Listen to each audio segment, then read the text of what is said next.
සුබ දවසක් ආදරෙන් පිළිගන්නවා මගේ ඩ්‍රීමි හෝම් විත් ප්‍රදීපා YouTube channel එකට. ඉතින් කොහොමද ඔයාලට? ඉතින් ගොඩ දවසකින් තමයි පැකින් වීඩියෝ එකක් ගෙනාවේ. මොකද මේ දවස් ටිකේම එක දිගටම ඕඩර්ස් ඇවිල්ලා තිබ්බා. මේ ඕඩර්ස් ටික පැක් කරන්න තමයි අද මේ ලෑස්ති වෙන්නේ. ඉතින් අද වෙන විට මගේ වීඩියෝස් බලලා පුංචියට හරි බිස්නස් එකක් පටන් ගත්තු පිරිසක් හැදිලා ඉන්නවා. ඉතින් මට හරි සතුටුයි ඒ ගැන. ඉතින් මං එයාලට මට පුළුවන් උපරිමයෙන් මට හැකි විදිහට බෙඩ්ෂීට් මහන හැටි කොට්ටුර මහන හැටි ඒ වගේ පොඩිපොඩි දේවල් මං කියලා දෙනවා. එහෙම බිස්නස් පටන් ගත්තු කිහිප දෙනෙක්ම ෆිටඩ් බෙඩ්ෂීට් එක මහන වීඩියෝ එකක් ඉල්ලවුවා. ඒක නිසා තමයි මං ඒ වීඩියෝ එකත් ඉක්මනින්ම දැම්මේ. මම දන්න දේවල් ඔයාලට කියලා දෙන්නෙත් මම මේ පැකින් වීඩියෝස් දාන්නෙත් ගෙදරට වෙලා ඉන්න ඔයාලා මේවා බලලා මොනවාම හරි තමන්ගේම ව්‍යාපාරයක් පටන් ගයි කියලා හිතෙනවා. ඔයාලට ඔයාලගේ පැත්තේ බෙඩ්ෂීට් රෙදි කොට්ටුර රෙදි හොයාගන්න නැත්නම් බෙඩ්ෂීට්ම මහන්න ඕන කියලා අවශ්‍යතාවයක් නැහැ. ඔයාලට කරන්න තව ස්වයං රැකියාව ඕන තරම් තියෙනවා.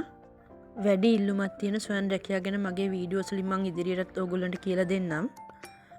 මගේ කලින් වීඩියෝ එකත් මම ඔයාලට කියලා තියෙනවා මම කලින් කියුලට් මැහුවා කියලා. දැනටත් මට කියුලට් වලට ලොකු ඉල්ලුමක් තියෙනවා. ඒ වුණාට මට මේ කොට්ටුර බෙඩ්ෂීට් මහන හින්දා මට දැන් ඒකට වෙලාවක් ඇත්තෙම නෑ. ඉතින් මේ කියුලට් බිස්නස් එකත් ඕගොල්ලන්ට කරන්න පුළුවන් හොඳම බිස්නස් අයිඩියා එකක්. කියුලට් මහන්න ලොකුවට අතේ සල්ලි තියෙන්න ඕනි නැහැ. කට් පීස් කඩවල වලින් කිලෝ ගානට හරි රෙදි ටිකක් ගත්තා නම් ඕගොල්ලන්ට කියුලට් ටිකක් මහගන්න පුළුවන්. ඉතින් සමහරු කියයි මේවා මැහුවට වැඩක් නැහැ අපිට මේවා විකුණ ගන්න විදිහක් නැහැ කියලා. ඉතින් ඒකට නම් ඔයා දක්ෂ වෙන්න ඕනේ. වෙළඳපොළ හදලා දෙන එක කාටවත් කරන්න බෑ. tamunටමයි ඒක කරගන්න වෙන්නේ. මම දන්නම කිහිප දෙනෙක් ඉන්නවා. ඉතින් ඒගොල්ලෝ කියුලට් මහලා කඩවල් කිහිපයක් කතා කරගෙන ඒවට දානවා. ඉතින් ඒ වගේ ඔයාලම තමයි ටිකක් කැපවීමක් කරලා වෙළඳපොළ හොයා ගන්න ඕනේ. අනික ඔයා බිස්නස් එකක් කරනවා නම් කවුරුත් කරන පළියට ඒක කරන්න යන්න එපා. මොකද ඔයාට ඒක කරන්න පුළුවන්ද කියලා කලින් හිතලා බලන්න. අනික අමුද්‍රව්‍ය හොයාගන්න පහසුද කියලා බලන්න. මම රෙදි ගන්නේ කොහෙන්ද කියලා ගොඩ දෙනෙක් අහනවා. ඉතින් මම ඉන්නේ නුවරනේ. එතකොට මම මේ නුවර අවටින් තමයි රෙදි ගන්නෙ.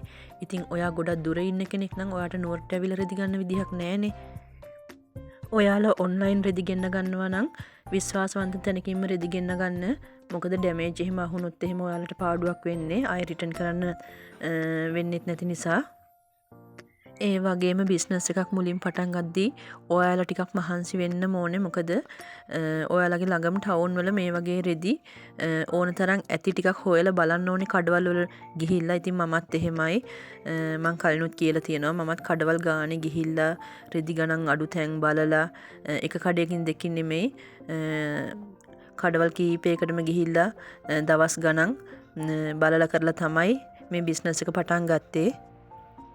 ඉතින් ඒ වගේම මට කතා කරන ගොඩ දෙනෙක් මගෙන් අහන්නේ ඔයාට ඔය කොට්ටුර වලින් බෙඩ්ෂීට් වලින් ලාභ තියෙනවද? රෙදි වලට මේ ගාන යනවනේ. ඉතින් ලොකු ලාභයක් නැහැනේ. ඉතින් මමත් එහෙම හිතුවා නම් අතරමඟින්ම මටත් මේ බිස්නස් එක නතර කරලා දාන්න තිබ්බා. ඉතින් බිස්නස් එකක් කියන්නේ ලාභ පාඩු කියන දෙකම. අපි බිස්නස් එකක් පටන් ගද්දි මුලින්ම ලොකු ලාභයක් ගැන හිතලා බිස්නස් එකක් පටන් ගන්න හොඳ නෑ. මම පුංචි ලාභයක් තියාගෙන තමයි මම මේ බිස්නස් එක කරගෙන යන්නේ. මොකද මට අත්දැකීම් කියන දේවල් ගොඩක් වැදගත්. මොකද මම මේ බිස්නස් එකෙන් ගන්න අත්දැකීම් වලින් තමයි තවත් කෙනෙකුට උපදෙසක් හරි දෙන්නේ. ගෙදරට වෙලා නිකම්ම ඉන්න එකේ ලොකු ලාභවල් ගැන හිත ඉන්නවට වැඩිය සතියකට මාසයකට පුංචි මුදලක් හරි එකතු කරගන්න පුළුවන් නම් ඒක හිතට මාරම හයියක්. ඉතින් අනුන්ට තියෙන දේවල් ගැනත් හිත තමුන්ට නැති දේවල් ගැනත් දුක් වෙවි ඉන්නවට වැඩිය තමුන්ගෙම කියලා බිස්නස් එකක් පටන්ගෙන කොච්චර බාධා ආවත් ඉදිරියටම කරගෙන යන්න ඔයා උත්සාහ කරන්න. ඉතින් මේ තියෙන්නේ මගේ සතියක විතර මහන්සියේ ප්‍රතිඵල. ඉතින් මේ විදිහට පාර්සල් ටික අවසානට පැක් කරලා ඉවර වුණාම දවස් ගානක නිදි මරපු මහන්සිය එහෙමම අමතක වෙනවා. ඉතින් මම නිතරම කියන්නේ ඔයාලටත් පුළුවන් උත්සාහ කරන්න. බැරි නෑ. ඉතින් ඔයාලටත් 90%ක්ම කොටන් මැටීරියල් එකෙන් අඩුම මුදලට බෙඩ්ෂීට් කොට්ටුර ඕන නම් මට WhatsApp මැසේජ් එකක් දාන්න.